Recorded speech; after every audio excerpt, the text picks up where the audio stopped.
അസ്സലാമു അലൈക്കും വറഹ്മത്തുള്ളാ. ഇന്ന് ദുൽഹിജ്ജയിൽ അവസാനത്തെ ദിവസമാണ്. ഇസ്ലാമിക കലണ്ടറിൽ പുതിയൊരു വർഷത്തിലേക്ക് നമ്മൾ പ്രവേശിക്കുകയാണ്. മുഹറം നമ്മളുടെ ജീവിതത്തിലൊരു വഴിത്തിരിവായി, ഇതുവരെയുള്ള ജീവിതത്തിൽ നിന്നൊരു മാറ്റം തീർച്ചയായും ഉണ്ടാവേണ്ടതുണ്ട്. കൃത്യമായി പറഞ്ഞാൽ ഏത് നിമിഷവും അവസാനിക്കുന്ന ഒരു ജീവിതമാണ് നമ്മളുടേത്. അതിനു മുമ്പ് നമ്മളുടെ ജീവിതത്തെ കൃത്യമായി മാറ്റത്തിരുത്തലുകൾക്ക് വിധേയമാക്കൽ നമ്മളുടെ ഓരോരുത്തരുടെയും കർത്തവ്യമാണ്. അവസാനിച്ച് തീരുന്നതിനു മുമ്പ് ഒരുപാട് ആളുകളുടെ ഹൃദയത്തിൽ സന്തോഷം വിരിയിച്ചെടുക്കാൻ നമ്മൾക്ക് സാധിക്കണം.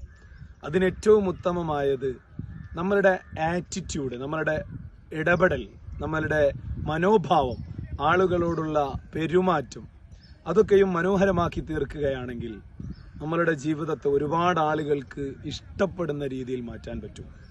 കൃത്യമായി നമ്മളുടെ സ്വഭാവത്തെ മാറ്റിയെടുത്ത് ഒരു പുതിയ വർഷത്ത് നല്ല ഒരു വിശ്വാസിയായി ജീവിക്കാൻ ശ്രമിക്കുക. അള്ളാഹു അനുഗ്രഹിക്കട്ടെ.